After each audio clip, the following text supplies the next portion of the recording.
Hello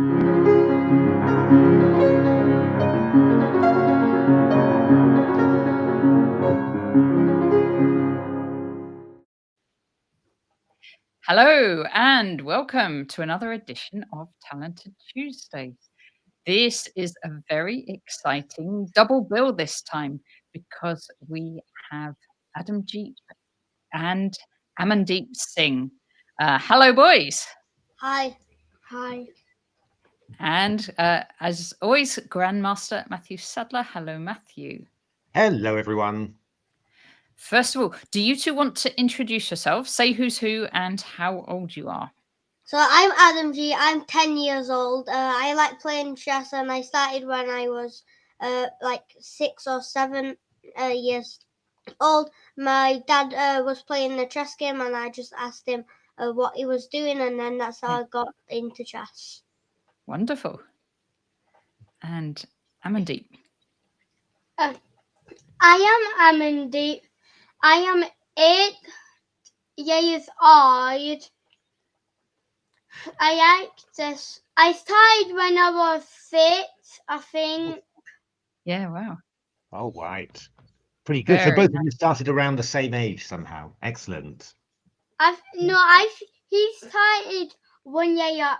Yeah, he started when he was 7, I think. Yeah. Oh, okay. Okay. And did you start because he started?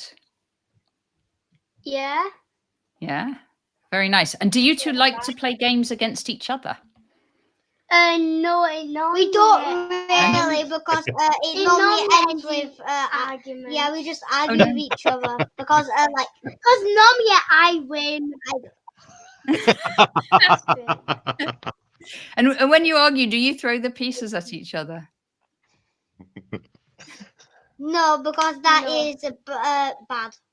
Yeah, it is bad. And we don't want to hurt each other. Lovely. And when you're not playing chess, what do you like to do? Well, I do a lot of stuff like I do like martial arts. Me too. I like playing football. I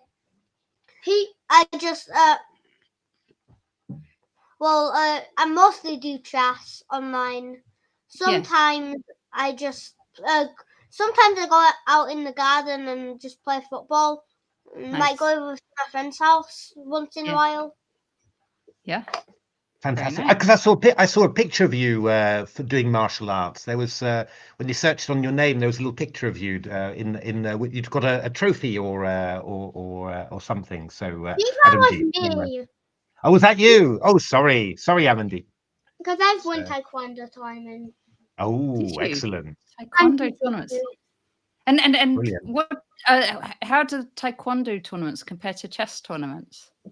Well, it's quite similar. It's just mind games, really. Yeah, if you intimidate your opponent, you just stand since it's physical. Just if you're not really that physical, but say if you intimidate them, then in chess you can intimidate somebody if you're higher rated.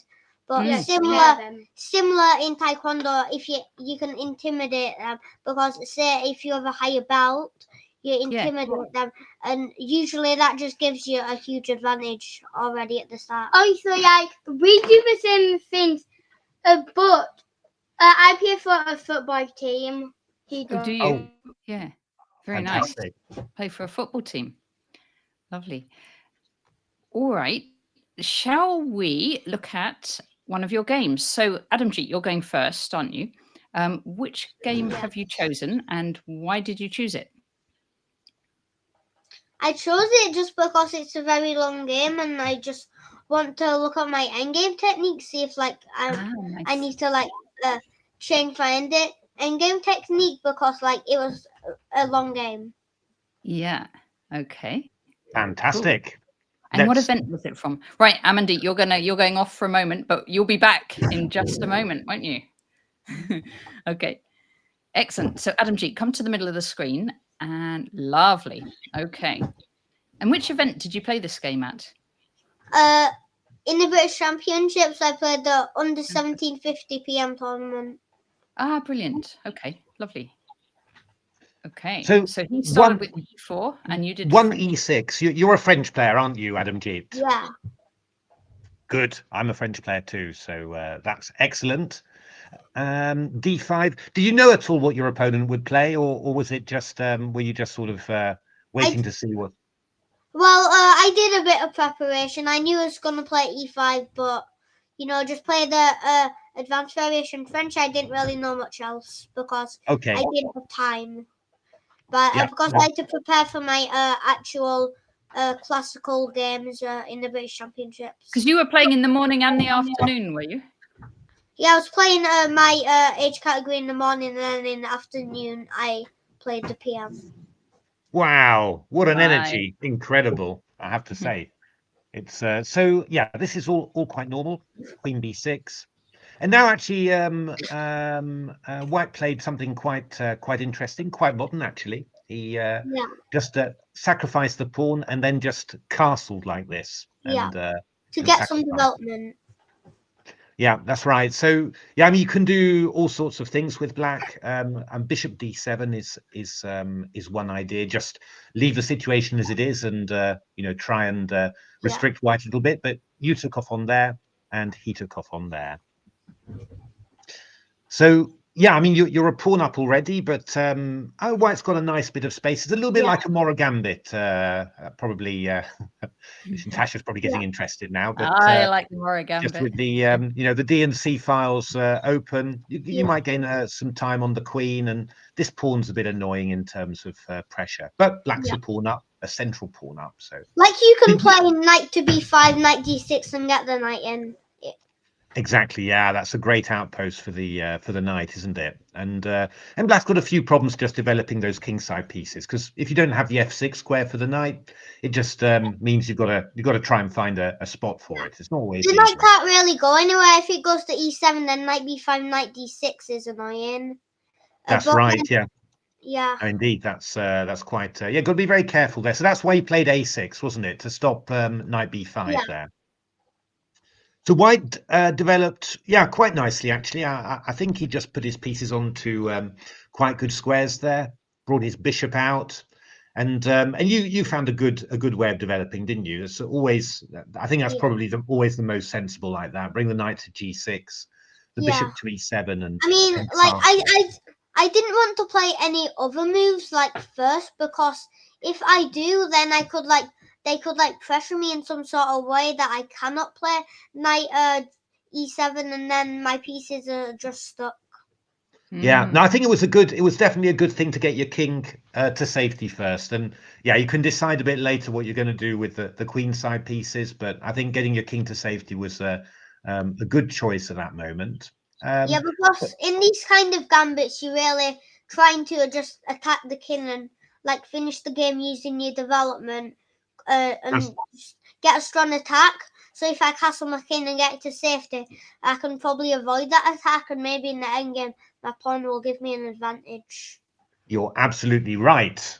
So it's so white played rook e1, bishop d7, and now played this move h4. So he's going after your knight. White's going for the attack. Yeah, and I thought you played a good move here. Played the move rook e8, just giving that knight a little bit of a square there for just to retreat, rather than having to retreat to h8. Yeah, knight f8 is a lot better because you just defend h7.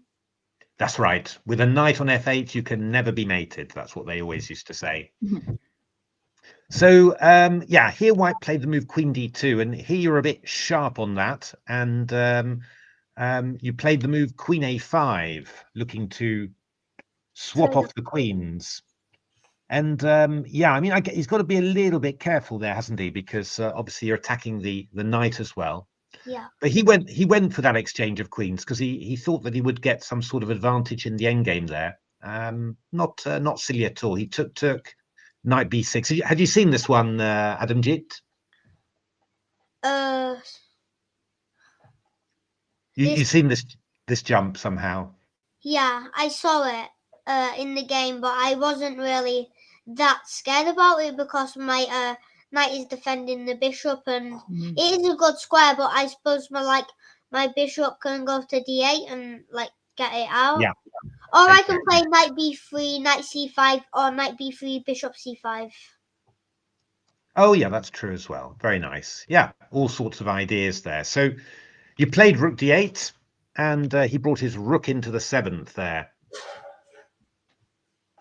which looks a little bit scary, but you played bishop c6 here. It's possible for that rook to get a bit stuck, isn't it? Yeah, that's what I was thinking during yeah. the game.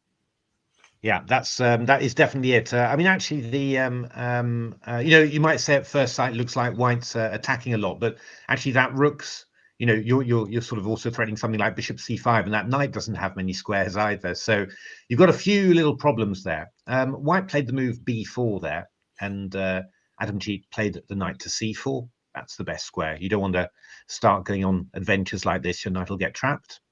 And took. And bishop takes c4 there. Well, knight b3 runs into bishop take a6 because the pawn on b7 is overloaded. Oh yeah, that's a tactic that we saw in the game as well, indeed. So okay, here you're threatening bishop takes a6 here, possibly as well, although there is a bishop takes f3, so we're not 100% sure about that. But you played the move rook a8, Adamjeet. And what's the idea of that? Well, I probably missed bishop take f3, sorry. In the game, I just wanted to defend it, and also my e-rook is quite stuck, so I wanted to find a way to get it out as well as bishop d8. Yeah, that's going to be really strong. So he actually played, I think, probably a very necessary move here. He played the move bishop h4 just to exchange off the bishop and took. So that stopped your trick of bishop d8 trapping the rook. Yeah, that's right. Let's have a look. And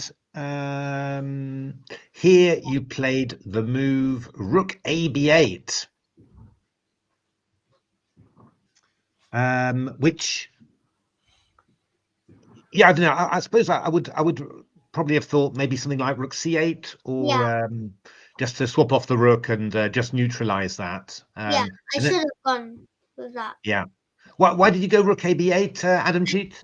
I wanted to play, bishop d5 or bishop b5 to trying to trade it off. Okay. It's I think it's often a good sort of reflex somehow too. If you've got an opponent's active piece, then exchange, unless you're going to trap it, exchanging it's normally quite a nice thing to aim for. But okay, but here a bit of a dilemma with this one, isn't it? Because you half think it's active and half think you could trap it. It could be trapped. Yeah. No, I mean, before the bishops got exchanged, definitely there was a risk. But yeah, after here, it's probably it's going to be very hard to attack that with anything smaller than a rook, really. So, but you played rook b8 and bishop takes a6 happened. Shock, horror. So he's taken a pawn. So can you take a pawn? Well, I could take on g2. Yeah, that's possible. It's not a great trade for you because when obviously when you take the bishop after, just say there's a few other moves, but just say this, then the rook's horizon has got expanded somehow. Before it had actually no squares free on the 7th rank, but now it's got the whole 7th rank, so that's really expanded the rook's horizon. So yeah, it's not a super thing, but you played the move rook d8, and that had quite a good result somehow, didn't it? Yeah, just taking the open file because there's really no point just trading off because the pawn on a6 is more of a target after rook c6. The rook is hitting my a pawn, and it is just going to be a future target. Yeah, no, that's right. So you played rook d8. Yeah, if I leave the pawn on a6, then they have two connected passed pawns, which will be really, really dangerous. Yeah, that's right. So no, I think this was a pretty good move too, just activating the rook, and amazingly enough, it had quite a good result here because he played the move bishop c4. Ooh, danger! Loose pieces. Quiz question for viewers at home: what happened next? It was. I expect he was trying to play b5 to just get rid of my bishop. Yeah. And free rook. Yeah, it would have just been safer to move it back to f1 or or maybe even to e2, so that knight f3 he hasn't got any double pawns. But yeah, after bishop c4, we got rook d4. Ta-da! I don't think you have to really worry about knight f3 double pawns because the bishop is much more powerful than the knight in this case. Yeah, no, it's true. It's just I sort of wonder. Yeah, I mean, if the knight comes back to the knight comes back to f3, it's threatening to come into g5 and attack f7 somehow. So there's some little worries about that. But after bishop c4, rook d4, we are actually forking two pieces, and that is going to be rather painful. So he played the move. He played b5, so that's quite clever. The idea is, of course, if you retreat, then suddenly out of nowhere, the rook's defending the bishop. So yeah, you can just defend the knight or play knight f3 actually. But after b5, he played rook h4, and the clever idea is that after takes, it's pinned. Rook c4 is pinned, and there's no really clever way to do it. If rook here, then we'll just go rook there, I guess. What you don't do after rook b7, you don't play rook takes rook. Then they queen. No. Well, you can just about stop it. Actually, you can go knight. b7. Oh yeah. That would be a disaster. All a disaster there. Yeah. No, it's going to be a disaster, that one. That's definitely going to be a disaster. So yeah, rook c1 was played, bishop d7, and I mean, of course, black's got is just a piece for a pawn up, which is pretty nice. But there's a few things that are awkward somehow. I mean, this pawn on b7 is a little bit weak. Yeah, bishop on d7, knight on f8, a little bit restricted. Yeah. So yeah, bishop e2 was played, and you played the move rook d4, which is pretty good, I think. I think that's always good to anticipate what your opponent might do. And I mean, I think one of White's good moves was to play rook d1, really. So taking control of the open file, and this just defends my bishop, and my knight really wants to come out somehow. Yeah. No, it's good somehow. That's a good consolidating move there. And now, yeah, he played. It's a bit hard for him to move his stuff forward. He played the move b6, which in principle is one of the things he'd want to do, but it does give you that opportunity to play bishop c6, and that means also that your knight can come out to d7 as well. So that's looking pretty good. So he played rook c3 here. Not 100% sure what his idea was there. I think his idea was to possibly just bring his rook over and try to just pressure my king somehow. Yeah, maybe bishop f3 and then to take with the rook and attack there. I'm not sure. It's so I mean, yeah, there's a few good moves for black here, but you played the move rook d7 just to get rid of that rook. I wonder actually whether knight d7 was possible. Just hitting that one and hitting that one somehow. That might have been. It's a move, but I just played rook d7 because I wanted to trade off and just get to a position that I'm just completely winning in. Yeah, no, I mean that's always a good thing to do, and this worked out very well actually, didn't it? Because bishop f3 you took off, and then he took with the pawn because he wanted to keep his rook on the c file. But then you had the very annoying rook there, king there, and rook b1 grabbing that. Oh, that weak pawn, and it's a key pawn, isn't it, that you're aiming at there? Yeah, it's a very that just makes the bounce on the queen side more even. Yeah, that's right. Yeah. No, he would really have needed to make this challenging. He would probably have needed to have his pawn up on here somehow already, and it was also, it worked out very nicely as well. This, because after rook b6, rook c7, you've got this very nice move, rook c6, just in time to protect this. Otherwise, it might be a little bit annoying somehow to try and defend this. But here, you just force the exchange of rooks. Without I could probably survive even if he got that, but it would be very annoying, and he'd pick up probably enough material to possibly draw. Yeah, no, I mean your knight's very good there, as you said before. It's defending h7, so your king will be safe. But yeah, it's not nice when your opponent's picking up so many pawns. So this was a this was a good one. And then, yeah, he's still quite active. So your knight's still a little bit passive. You've still got a bit of work to do there. So you went after his pawn and just traded that one.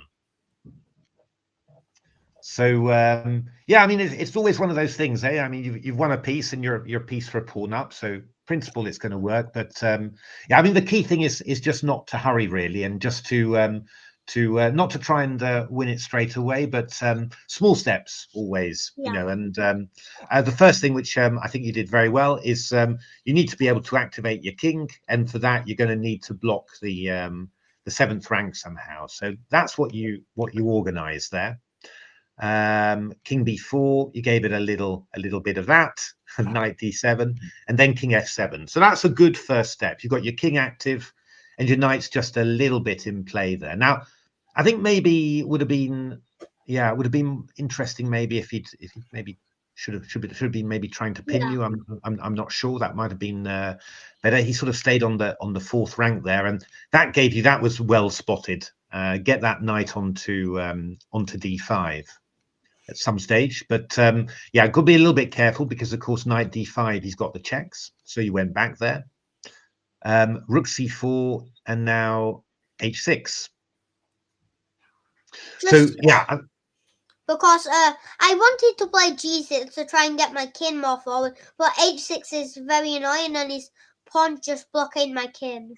Yeah, that was very, very well spotted actually, and really careful, because I was going to mention that sometime, that it's quite hard to sort of get at that pawn afterwards, and if you try and go with the rook, then yeah, the rook can come round there or even come round there. So yeah, I mean there's problems everywhere somehow. So yeah, h6 is a good move.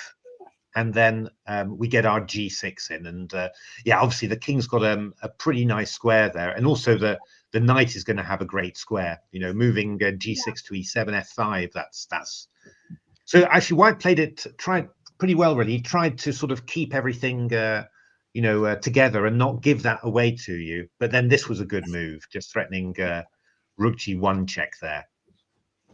So he gave a little check, knight d7. And yeah, it's a little bit tricky for White. I suppose maybe the best thing he could have tried was maybe to go here, just trying to stay with you somehow. But what he did was take on g6.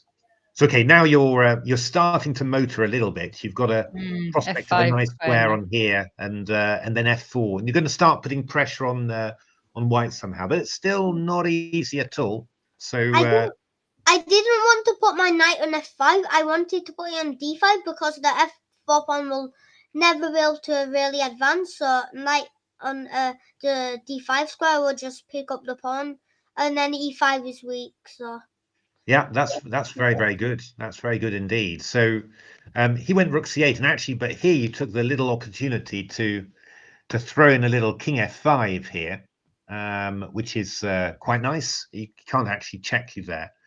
I guess maybe a move like rook d8 would have been the best there, just to try and just pin your knight and not allow you to play rook f4. I expect I'd just play rook to d3 or something in that case, because then I've knight e5. Yeah, that's right. That would be a good idea. I suppose he might just go rook h8 now that you can't take on f4. Yeah, I mean it's I mean you're always doing brilliantly, but yeah, I mean it's he could maybe that would be a slightly better way of resisting. What's nice about this one is that the e5 pawn now gets very weak. You're gradually sort of stretching White more and more, making his structure weaker and weaker. And yeah, here he went f4. I guess the idea is that if takes, he would have taken on e6 there, which is not what we want. We've got to treasure our last pawn. Here we'd come here with just to keep on attacking the rook. So yeah, rook d3, that's good. Force the king back, and rook b3. And yeah, this is a very good square for the knight because it defends the pawn on e6, so it means your king can get active. But yeah, the counterplay, White kept on being resourceful here, and he sort of realized that yeah, he could get some counterplay. So he went to g4. I wonder whether e4 was possible too, but g4 is a pretty good move. f5 takes and e6. So yet another pawn to deal with, another pass pawn. But you did that really well, really calmly. Didn't fall for the well, although this actually probably would have worked somehow, yeah. Oh, Because well, after e7 we go rook takes, and after e8 queen we can go rook e6 check, which Yeah. would have We're been just- fun. But what you did was totally good, perfectly safe. No need to be flashy. The only important thing is to win. That's the important thing. So, yeah, put a piece and a pawn up. Of course, rook and knight versus rook is a draw, but with a pawn, it's always going to be a win. So let's have a look how you did that.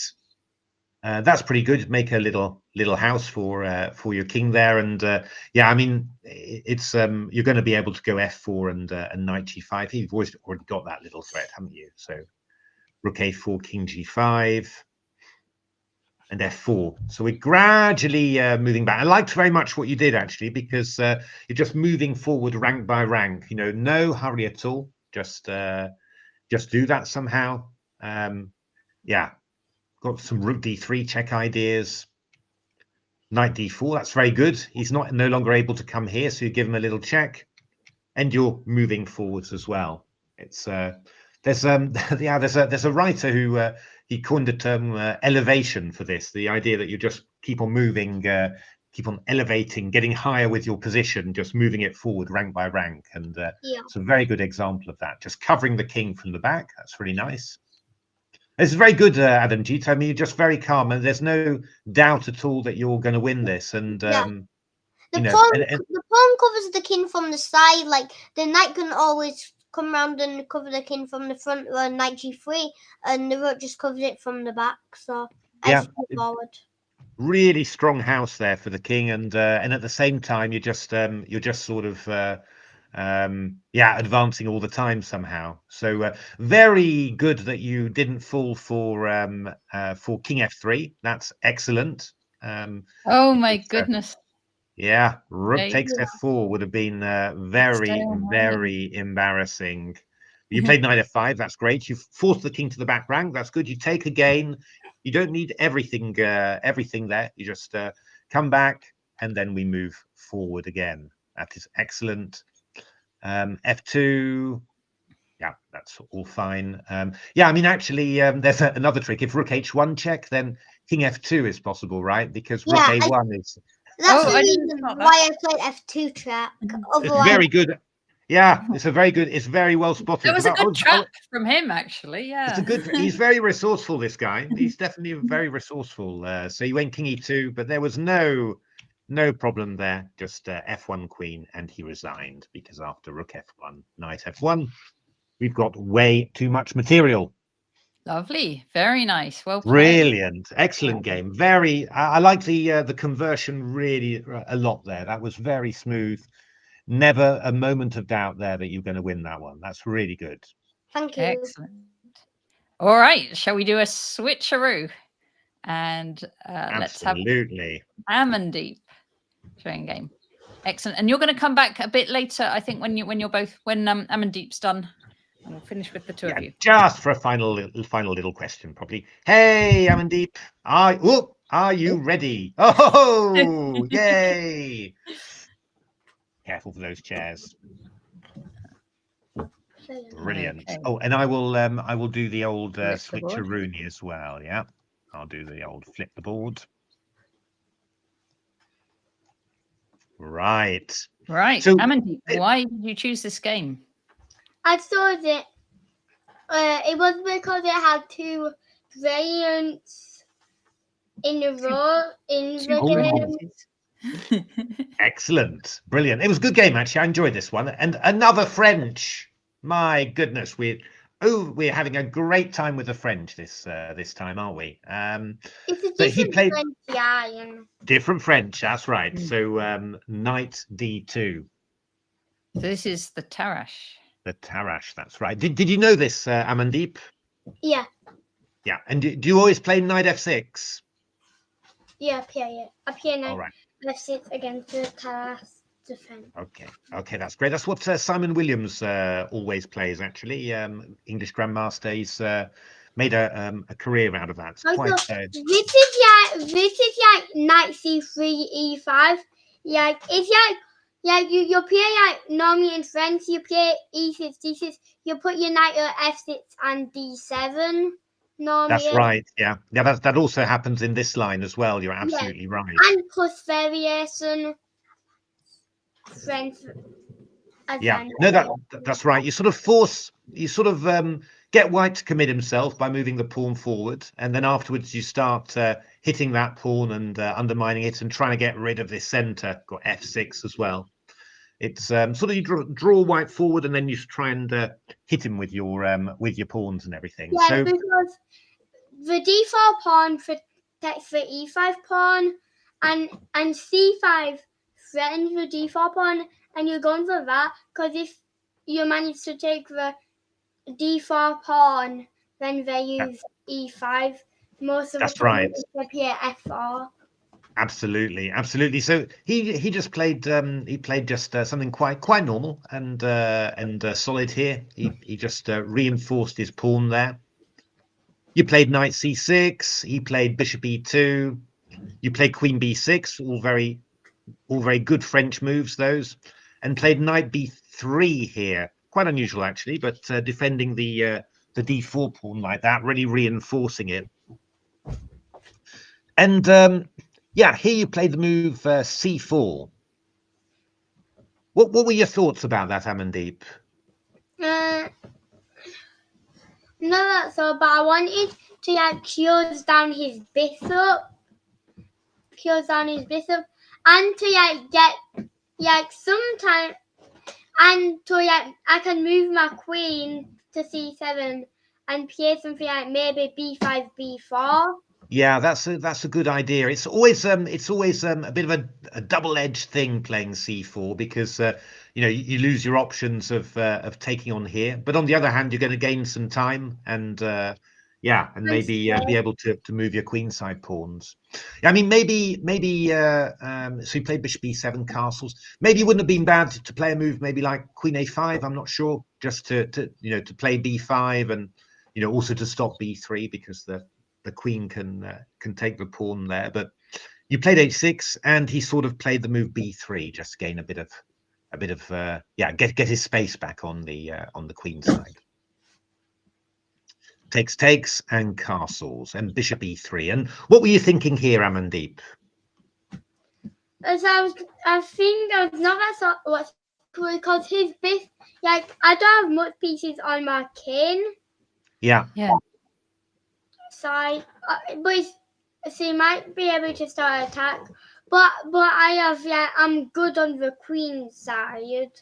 That's right. Yeah. Blocked by his pawn. But yeah, I thought you did some good little moves here, really. A5, that's a move you often see in this line of the French. A5 and then A4 and A3. Actually, we looked at a game together, Natasha, with somebody else on Talented Tuesdays who had this exact thing against Simon Williams, actually. So a big treat. Simon Williams was black, playing your side, and it was Supratit playing white somehow. Very interesting game. So rook b1, and you move your queen out of the way, which is excellent because that rook was pretty threatening. A4, and then I like this move very much. You want to swap off the light squared bishops, right, Adamdeep? Yeah, because my bishop is stuck behind my pawns. That's right. It's not great, and also this one could be quite a nice attacking piece. If you brought it to c2 and the queen comes to d3. So yeah, you're really going to be I thought he could move it to queen d3, bishop d1, bishop c2, and but he could also sack on h6 and actually queen d3, bishop d1, queen d3 before. All right. If they could be bishop, and then if we play a random move, then bishop d1. what happens is they also have the threat of bishop take h6. Oh, Maybe in the and then bishop c2. Yeah, Yeah, if they get rid of my knight, it can be a threat because they is yeah. f5. Yeah, that's right. That's right. But yeah, I mean, there's a lot of danger there. So I mean, whenever there's danger like that, it's always a really good idea to swap off the swap off some pieces, and that's a big attacking piece for white. So that was really good. That was excellent. And yeah, I mean, you've got a pretty decent position now out of the opening. It's and he played the move f6, which was also a good little move there. And I played f6 to like open up and give my pieces better yeah, position. that's a really good move. That's definitely what you want to do in the French. And actually, it was funny because he played the move Queen G4 just to attack your pawn there. And you played f5, and now he's got to watch out a little bit because this bishop could get trapped quite easily. So he played the move Queen G3. He's threatening to take on here, isn't he?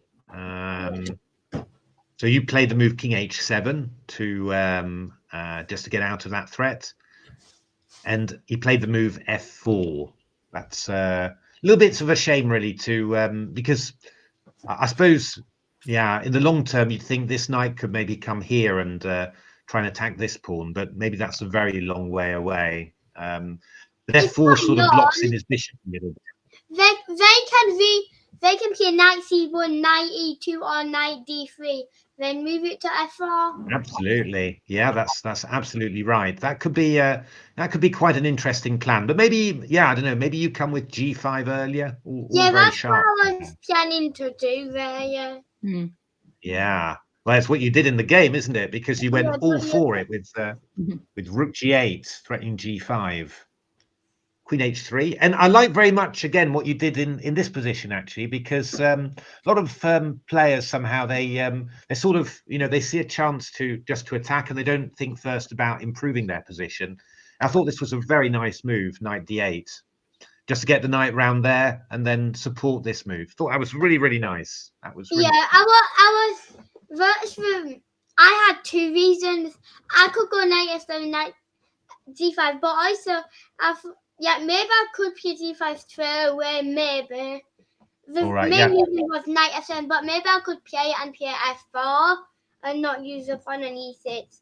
Although knight f7, d5 was my main reason. Yeah, it's also very nice. I mean, you're also attacking the pawn on c3, so he's got to have a little think about that as well, maybe. It doesn't really matter because he can attack my king.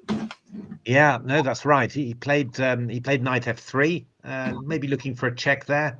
And, that's what I was thinking. That's why I played g6, I think. Yeah, that's very good. You can just it's easy. No worries at all there. You can just get out of the way there. So he played bishop f2, and I think you're very wise not to take this pawn because I think he would hit you and then actually sorry, knight g5 check even stronger. Yeah, sorry, completely missing that. So that's really good. So knight f7. But were you feeling a bit confident here, Amandeep? Did you think this was going well for you? Yeah. I thought I would at least be drawn because d5. Yeah, no, it's always good when you've got a break, isn't it? Always good when you've got a plan like that, and that's what you went for. So took off, he took off, and took off again, and now your rook's very nice. Yeah, I got a good rook there. Rook's going to come in there. Your queen's got a nice square on here, maybe. I mean, you're attacking this pawn, but you could come here as well. I'm not really attacking it, but I could be if the queen moves off the fire. Yeah, that's right. So yeah, I got a lot of it's more pleasant for black, I think, really. I think you'd rather be black there. And then again, I was very happy to see you thinking about all your knights as well again, and bringing it into f8 and looking to sort of up the power of your attack there. So that's really, really good. So white went knight d2. And we got a funny little thing here, haven't we? The transmission of the moves was wrong somehow. So just warning the viewers here that something will look a little bit odd, but it didn't happen like that in the game, as I'm sure you can imagine. So queen d3, knight g6. That is an excellent move. f4 and h4. Next move. Yeah, he went h3, and you actually played rook g5, didn't you? Yeah. Somehow the transmission. Especially knight f3 when there's rook c3.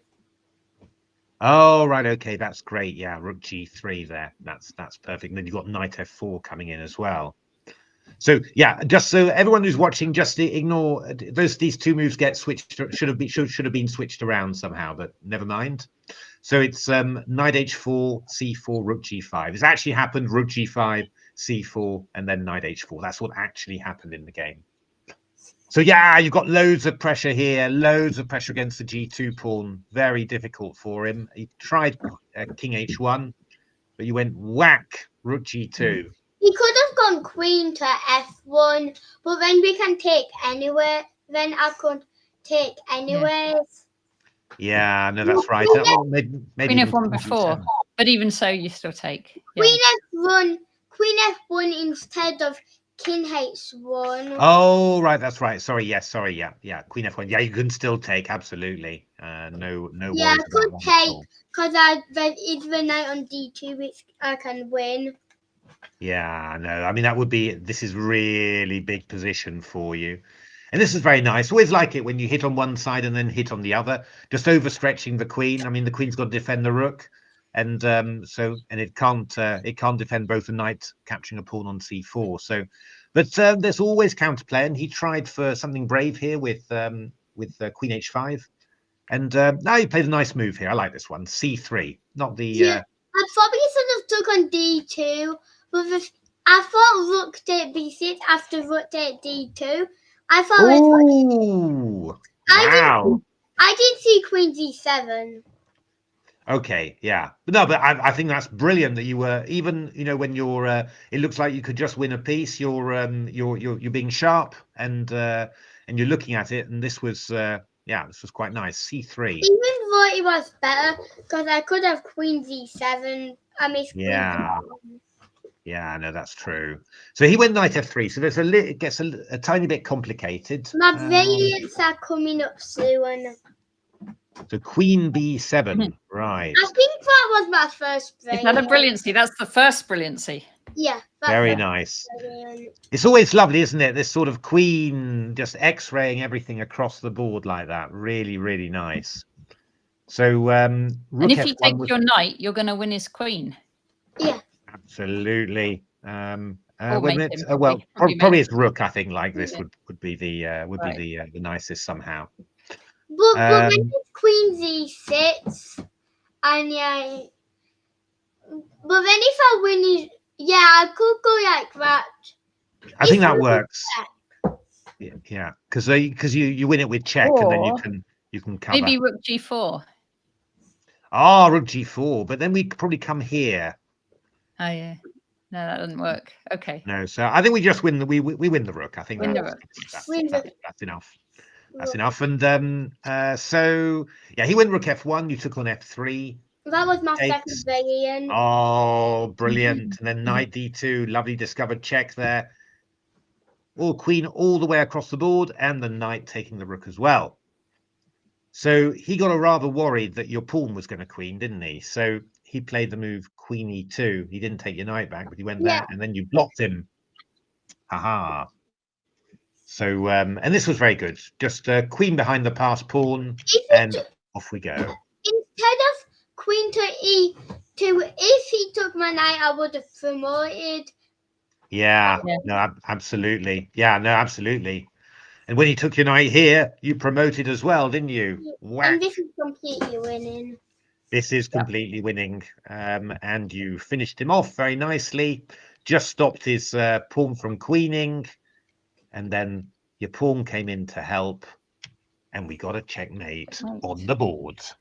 Lovely. Excellent Very game. Well nice. played. Very nice. I like very much what you did with your knights. You know, they moved nicely, and you know, you were always strengthening your attack like that by moving your knights, and yeah, always a sign that that you're a good player when you know when you look at your knights and try and move them closer to the center of action. So I thought that was very good.